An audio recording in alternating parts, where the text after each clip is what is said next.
ധ്യാനപീഠചിന്തകൾ.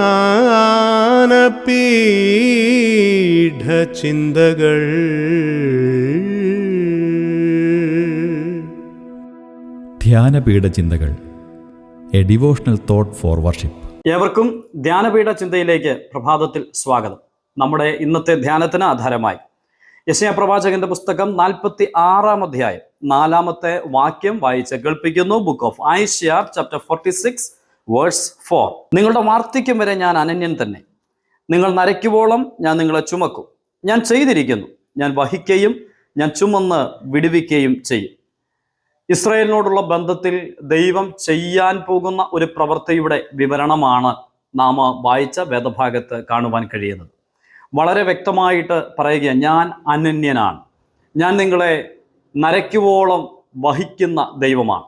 അപ്പോൾ അവരുടെ ഭാവിയോടുള്ള ബന്ധത്തിൽ ഇസ്രായേൽ ജനതയ്ക്ക് ദൈവം എപ്രകാരമായിരിക്കും എന്നുള്ളതിൻ്റെ ഒരു കൃത്യമായ വിവരണം ഇസ്രായേലെ എന്നും യാക്കോബെ എന്നും പേര് വിളിച്ചുകൊണ്ട് അവരോട് പറയുകയാണ്. വാസ്തവത്തിൽ ദൈവത്തിൻ്റെ ആ ജനതയോടുള്ള കരുതൽ എപ്രകാരമായിരിക്കും എന്നുള്ളതിൻ്റെ വിവരണമാണ് ഇവിടെ കാണുവാൻ കഴിയുന്നത്. നമ്മെ നരയ്ക്കുവോളം വഹിക്കുകയും എന്നേക്കും അനന്യനായിരിക്കുകയും ചെയ്യുന്ന ഒരു ദൈവം കൂടെയുണ്ട് എന്നുള്ളത് വാസ്തവത്തിൽ എത്ര ആശ്വാസകരമായ ഒരു കാര്യമാണ്. എന്നാൽ ഈ വാക്യത്തിൻ്റെ ഒടുവിലത്തെ ഭാഗത്തേക്ക് വരുമ്പോൾ പറഞ്ഞിരിക്കുന്ന ഒരു പദം ഇന്ന് രാവിലെ നമ്മുടെ ശ്രദ്ധയിലേക്കൊന്ന് കൊണ്ടുവരുവാൻ ആഗ്രഹിക്കുകയാണ്. നാം വായിക്കുന്നു, ഞാൻ വഹിക്കുകയും ഞാൻ ചുമന്ന് വിടുവിക്കുകയും ചെയ്യും. ഞാൻ ചുമന്ന് വിടുവിക്കുകയും ചെയ്യും. I will carry and will deliver U. ഞാൻ നിങ്ങളെ ചുമന്ന് വിടുവിക്കുകയും ചെയ്യും. ഈ പദം ഇന്ന് പ്രഭാതത്തിൽ ഒന്ന് ചിന്തിക്കുവാൻ ഞാൻ ആഗ്രഹിക്കുകയാണ്. ദൈവം ഈ ജനതയോട് പറയുകയാ, ഞാൻ നിങ്ങളെ ചുമന്ന് വിടുവിക്കും. അപ്പോൾ വാസ്തവത്തിൽ ദൈവം എത്രമാത്രം ത്യാഗം സഹിച്ചെങ്കിലാണ് ഈ ജനതയെ ചുമന്ന് വിടുവിക്കുവാനായിട്ട് കഴിയുന്നത്. അവരായിരിക്കുന്ന പ്രതിസന്ധികളുടെ മധ്യത്തിൽ നിന്ന് വിടുവിക്കുന്ന വിടുതലിൻ്റെ വിശദാംശം പറയുകയാണ്, ഞാൻ നിങ്ങളെ ചുമന്ന് വിടുവിക്കുന്ന ദൈവമാണ്. അത് വാസ്തവത്തിൽ ദൈവം ആ ജനതയോട് ചെയ്യും എന്ന് തന്നെയാണ് പറഞ്ഞിരിക്കുന്നത്.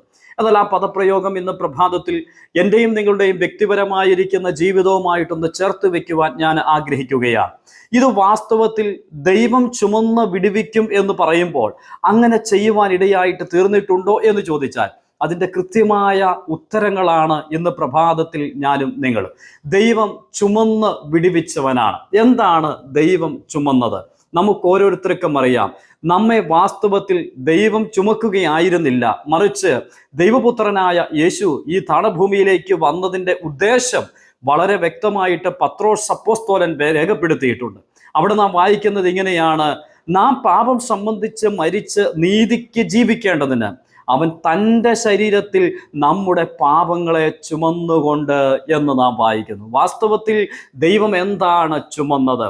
ദൈവം ചുമന്നത് എൻ്റെയും നിങ്ങളുടെയും പാപം ആയിരുന്നു. നമ്മുടെ ഓരോരുത്തരുടെയും പാപം ദൈവം തൻ്റെ പൊന്നോമന പുത്രന്റെ മേൽ ഇട്ടുകൊടുത്തപ്പോൾ നമ്മുടെ നിത്യമായിരിക്കുന്ന നരകത്തിയിൽ അനുഭവിക്കേണ്ടിയ പാപത്തിൻ്റെ ശിക്ഷ മുഴുവൻ സ്വർഗത്തിലെ ദൈവം തൻ്റെ പൊന്നോമന പുത്രന്റെ മേൽ ചുമത്തുവാൻ ഏൽപ്പിക്കുവാനിടയായിട്ട് തീർന്നു.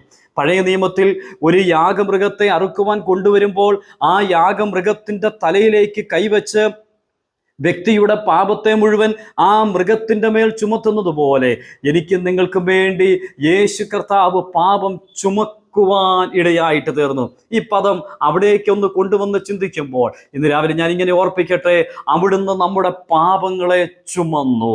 എന്നിട്ട് അടുത്ത വാക്ക് പറയാണ്, ഐ വിൽ ഡെലിവർ യു. ഞാൻ നിങ്ങളെ വിടുവിക്കും. വാസ്തവത്തിൽ അവിടുന്ന് നമ്മെ ചുമന്നു വിടുവിക്കുകയായിരുന്നല്ലോ.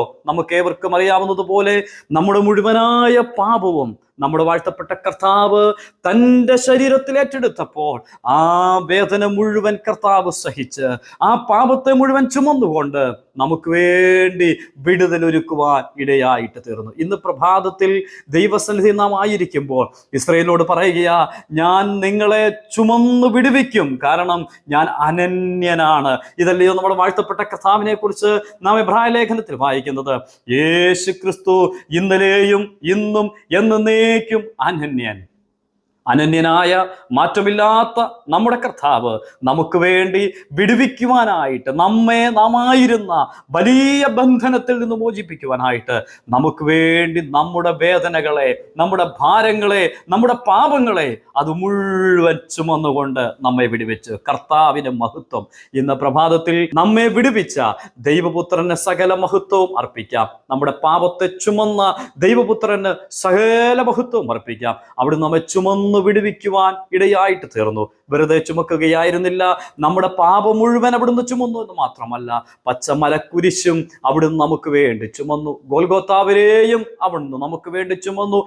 ക്രൂശിൽ നമുക്ക് വേണ്ടി വേദന മുഴുവൻ അവിടുന്ന് വഹിക്കുവാൻ ഇടയായിട്ട് തീർന്നു. നമ്മെ ഇത്ര സ്നേഹിച്ച ഉന്നതനായ ദൈവത്തിന് സർവമഹത്വം അർപ്പിക്കാം. നമുക്ക് വേണ്ടി ബലിയായിട്ട് തീർന്ന പ്രായശ്ചിത്ത മരണം വഹിച്ച നമ്മുടെ പ്രാണപ്രിയനെ ഓർക്കാം. മരിച്ചുവെങ്കിലും മഹത്വത്തിന്റെ മകുടം ചൂടി ഉയർത്തെഴുന്നേറ്റിരിക്കുന്ന സർവകൃപാലുവായ ദൈവത്തിന് സകല മഹത്വം അർപ്പിച്ച് ഇന്ന് പ്രഭാതത്തിൽ അവിടുത്തെ ആരാധിച്ച് മഹത്വപ്പെടുത്താം. ആ ധന്യമേറിയ നാമം മഹിമപ്പെടുമാറാകട്ടെ. ആമേൻ. ലോകത്തെ സ്നേഹിച്ചപ്പോൾ എൻ മനം ഭാരത്താൽ തളർന്നു പോയി. ജീവന്റെ പുതുവഴിയിൽ ദിനം പാടി ഞാൻ ആശ്വസിക്കും. ജീവന്റെ പുതുവഴിയിൽ ദിനം പാടി ഞാൻ ആശ്വസിക്കും. സ്നേഹത്തിനുറവിടമാ യേശു എൻ